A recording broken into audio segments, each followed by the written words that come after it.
and welcome. My name is Amanda and this is my channel, Her Pacific Northwest Washington Life, and today we are kicking off the week 41 reading vlog. So at the end of last week I had 3 books carry over into this week. I started reading the audiobook of Strange Practice. I think the author is Vivian Shaw, which I thought was a young adult book, but I think it's adult. I got maybe an hour into it, and I think I need to restart it because I was listening to it while driving, trying to find my friend's house. It was the first time I had been to her house yesterday, so my concentration just really wasn't there while I was listening. So I think I would benefit from starting that over again, and I probably will do that today. I am also still reading The Strong Man and the Mermaid by Kathleen Shoup. I am 67% of the way through with this. We've got just under 200 pages left. I know Rainey caught up to me last night, of where I had stopped reading a day or two ago. So now we're all caught up. And then the other book I had was The Wicked Deep by Shay Earnshaw, which I have since finished since finishing that vlog. So now my only physical book, physical on my e-reader, is going to be The Strong Man and the Mermaid. So I'm gonna put my focus on that during this week so that we can get that finished up. So The Wicked Deep I finished up. I'm giving it a 4-star rating. I really enjoyed this book. It is a young adult book that takes place in a fictional town in Oregon on the coast, which, if you don't know, Oregon is on the west coast of the United States. It is the state directly south of Washington, which is where I'm from. So I am pretty familiar with Oregon. I've been there a fair few times, and it was really nice to read a book that was set kind of in my area. This takes place during the summer solstice. So the events that happen is there were these 3 sisters who were drowned for being accused of witchcraft 200 years previously, and each summer on the 1st of June they come back and inhabit the bodies of 3 of the young ladies in the town of Sparrow. And for 3 weeks they go around and will drown boys that are younger boys, like teenage boys, to get their revenge on the town for what the town did to them. So it's only for 3 weeks, starts June 1st, ends on the summer solstice, and we are following a girl called Penny. It's written in first-person perspective, so we're following Penny during the events of this. It's a very atmospheric book. I struggle with it a little bit just because this cover screams fall to me. It does not scream the beginning of summer. And the writing of it was like a cozy book. It just had those cozy feelings to it. And there was a lot of rain. But then if I think about like an actual Pacific Northwest summer, we get a lot of rain at the start. And it doesn't start to heat up until the end of June, beginning of July, if that. So I had to just kind of readjust my thought because I feel like most of the summertime books I read take place in California, so I expect it to be really warm. So even though I know what a Pacific Northwest summer is like, I was thrown off a little by this book, and just because of the cover, but that's kind of me. But the atmosphere was just, you could feel like you were there, felt like you were on the island with the salt water spraying into your face and getting into your hair. And all that stuff. So that was really nice. I enjoyed the characters and their development throughout this, the story and how it was told. We get chapters from Penny's perspective, and then maybe it could be the next chapter, or maybe like 2 or 3 chapters after, we will get a flashback to the past where it talks about the Swan sisters and kind of the lead up to them being accused of witchcraft and stuff. So I really enjoyed this book. I'm happy to have it read finally. This came out in 2018, and I think I picked it up last year at some point, but I'm glad to have gotten this read because this was a book that I had always, since I picked it up, I was planning to read it during the fall, and then I remembered it takes place in the summer, so I wanted to read it at the end of summer, beginning of fall. So got that in. a little late, but that's okay. So really enjoying that. For the Fall into Reading Challenge, which I'm participating in during the months of September, October, and November, we're in the second month now, that counts for me as a standalone. So I've read now 9 books out of 24 because I'm doing the 24 prompt board. So that'll be really nice. I'm glad to have a book finished that carried over from September into October, and excited to see what I pick up next. So obviously this week my focus is going to be on The Strongman and the Mermaid, finishing that up, as well as Strange Practice. I think I also want to listen to The Legend of Sleepy Hollow, which Audible has this thing now. If you have a like the regular, I don't remember what it's called anymore, but if you have the like $14.99 a month subscription, you get to also listen to their catalog of like free books, kind of like Scribd, but a little different. It's just included in your price, and you can still use your credit to buy books. And they have a recording of The Legend of Sleepy Hollow that I would like to listen to. It's I'm trying to find it really fast. I know it's up towards the beginning of my list.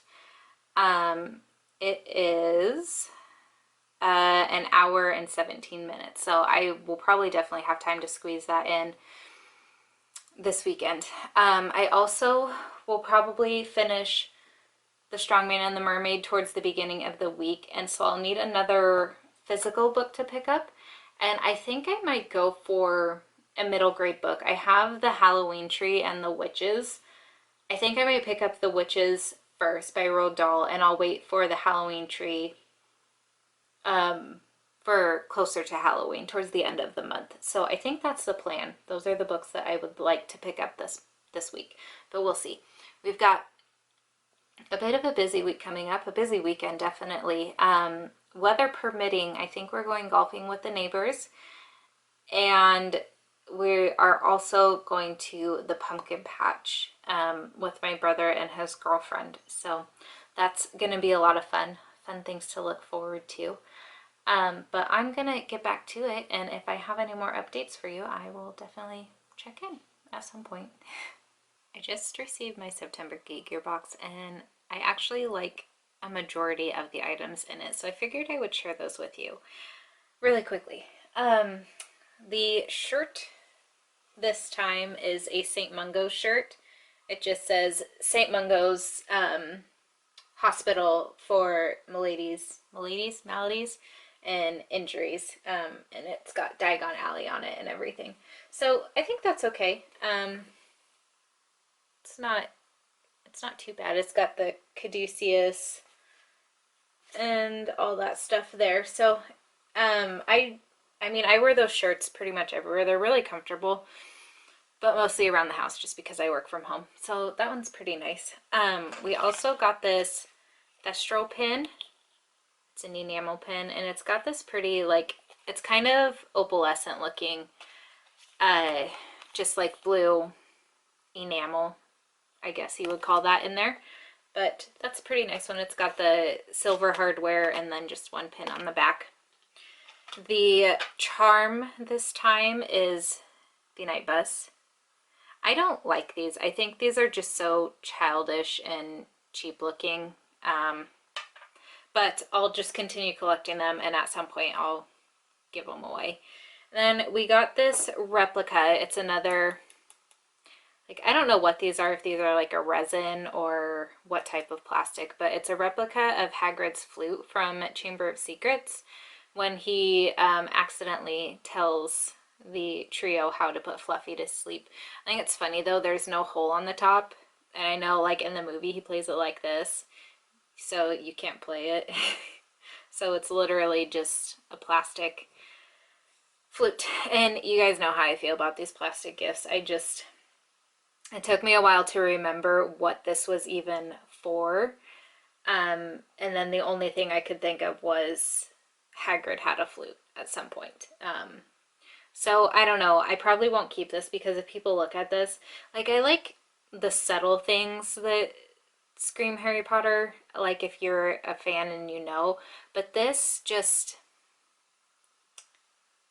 I don't know, it looks like kind of like a kid's prop you would find at a street fair or something. It just, I don't like it because it's not functional in any way. Like even if I wanted to just pretend like I knew how to play the flute or the whatever it is, I couldn't because you can't. We got another giant piece of plastic, which is this chocolate frog. This one I'm not too upset about. I think it's kind of cool looking. And I don't know how else you would make those anyway. I really like the box this came in. Even though it's not like your traditional chocolate frog box, I think it's a really cool looking box. And then the last item before the poster is, these are the types of items I love. This is a replica of Godric Gryffindor's sword, but it's a letter opener. So it's super functional, but also would look good for pictures and things like that. Not that, you know, I'm not very good at taking pictures, but I know like people could use this. But yeah, it's a letter opener, and I think it's cool because it's a little mini replica of Godric Gryffindor's sword. So the other thing is the artwork, and I can't tell you who it's from because my box didn't come with the, like the spoiler card. I think it just got missed. So I will show you what it looks like at least, but we've got a picture of Harry looking into the Mirror of Erised with his parents. I don't like this artwork. I'm very picky when it comes to artwork. I think it's very nice. And out of most of the pictures in the artwork we've gotten, this is probably one I'd be more inclined to hang on my walls, but it's not one that I would want on my walls. In all honesty, like I'd rather go for something else. So that's what came in the box this time. The thing I really don't like is the artwork in this thing, so I'd say that's pretty good to at least, well, and the charm. I think the charm's, like I would rather them have continued the tea subscription that they did last year. But other than that, there's 4 things in here that I don't mind, so that's not too bad. I think things are looking up a little bit. Sorry, I think I told you all that I canceled my subscription. And I'll continue to see. I don't remember. I think it renewed in July. So I'll continue to see over the next couple of months if I think it's worthwhile. And if it is, I might re-sign up for a subscription. But for right now, I'm happy with these next couple of boxes being the last one, since we're still getting big plastic items like this that have no function. I mean, at least the chocolate frog, if someone would see this, they would know that's a chocolate frog.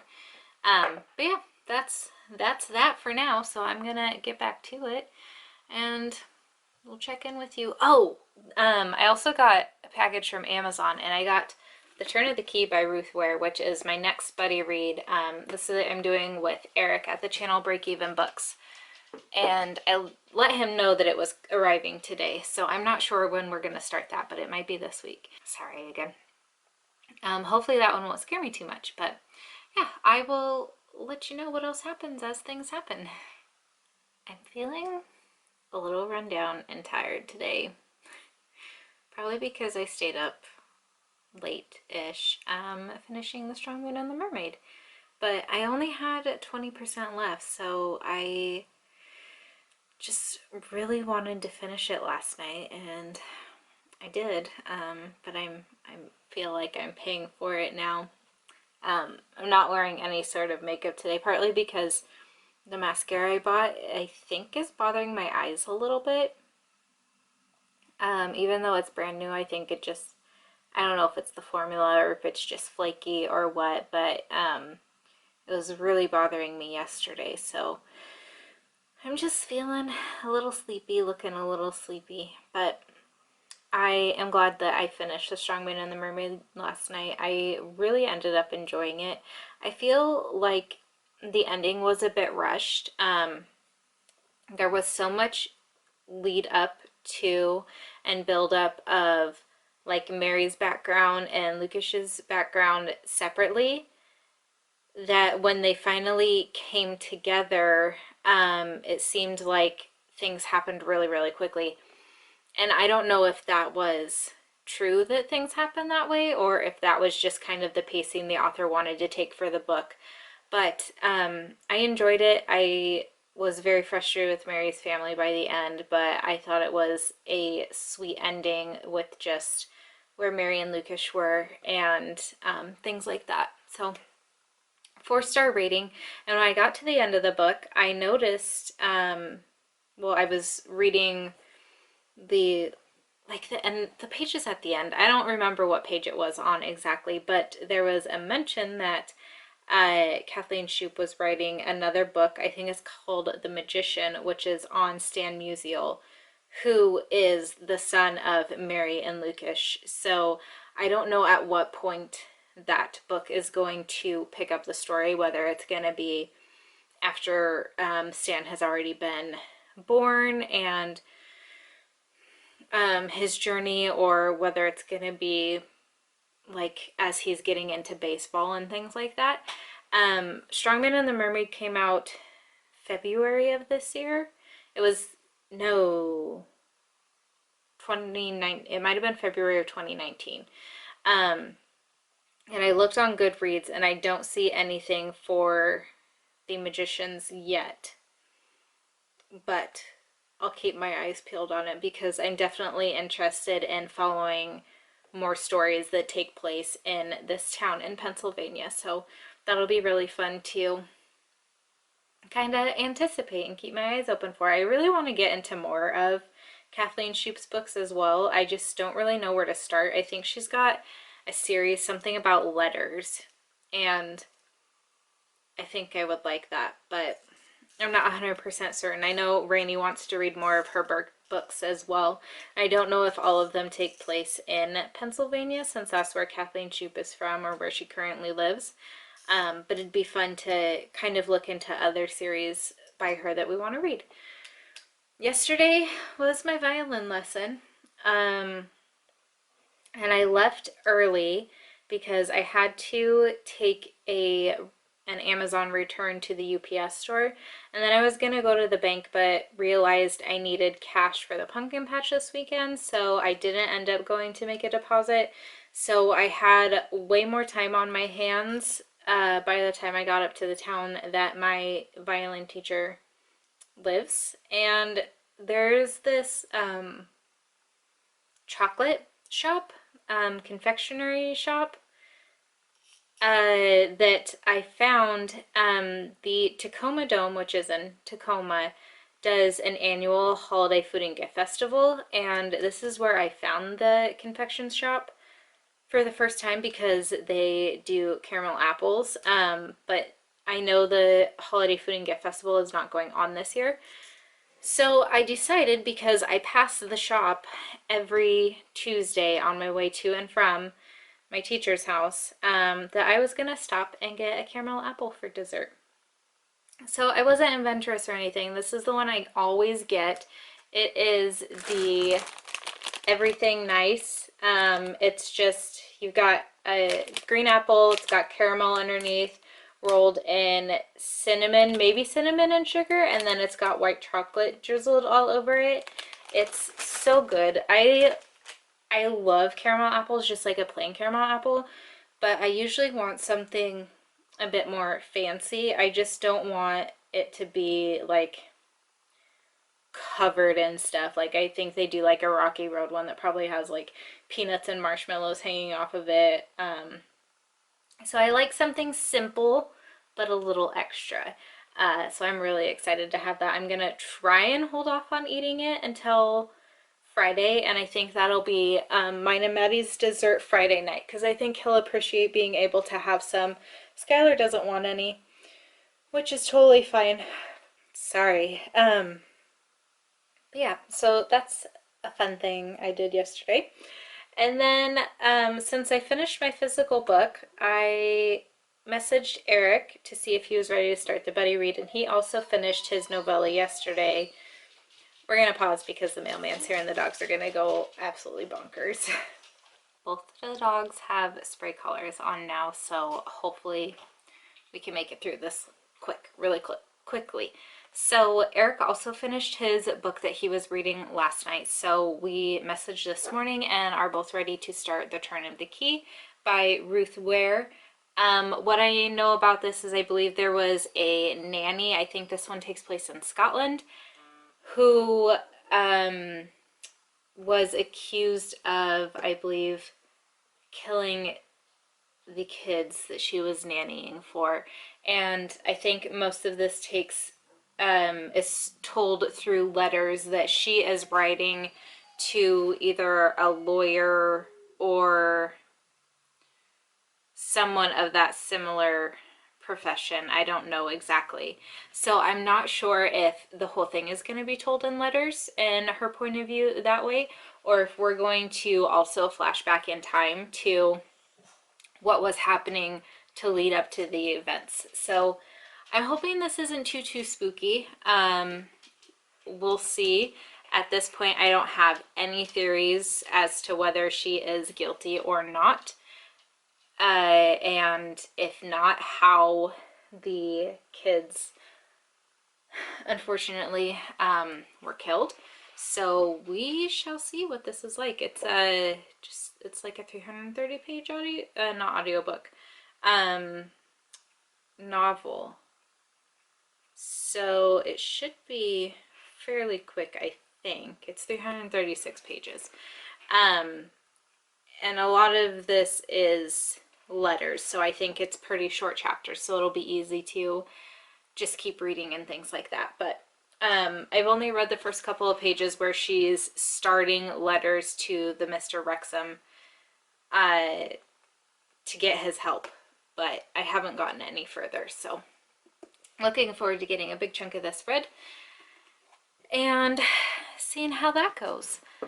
Other than that, I'm still reading while I'm listening to Strange Practice by Vivian Shaw. I don't really have new information on that. I think I've got like 6 or 6.5 hours left, so I should be done with that. Probably no, tomorrow's not Friday. I keep thinking it is. If I'm not done with it tomorrow, I will have it finished Friday when I do my cleaning and stuff, because I'll be listening to it while I vacuum and mop and things like that. So I think that's about it for the moment. I don't have anything else that's super exciting to share with you, like my yummy carameled apple that I got, that I also have to wait an extra day because today is Wednesday and not Thursday to eat. So I guess keep me in your thoughts, even though this will already have passed by the time you're watching this. But yeah, be interesting to know if you think that I could hold out on that caramel apple. So if you want to leave your answers now, that would be really funny to see. But yeah, I think that's going to be it for the moment. I'm going to have a clingy dog because he really hates his spray collar being on. But that's what we get for barking at the mailman, who is just really nice and brings us packages and sometimes bills. So I'm going to get going and continue on. And when I have an update, I will definitely check in.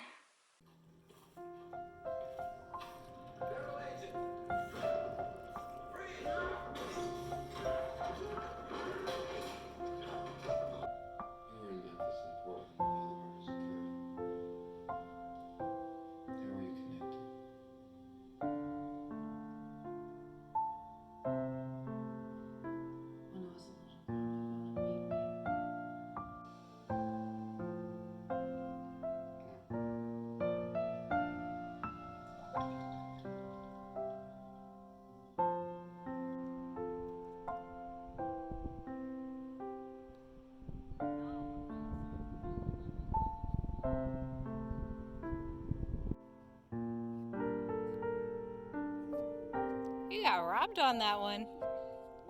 Go ahead and tap it in.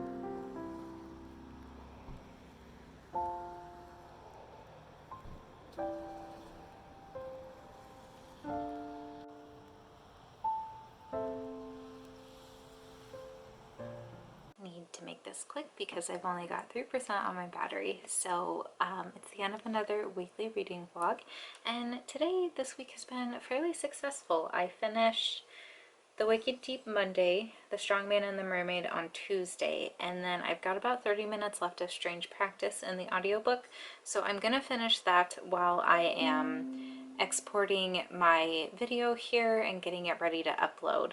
And then I am going to read a bit more of The Turn of the Key. I can get the audiobook from Scribd, so I think I'm going to listen to that as I follow along with my eyes on the page, just so I can hopefully get it done at a little quicker speed, because I am a little bit behind Eric.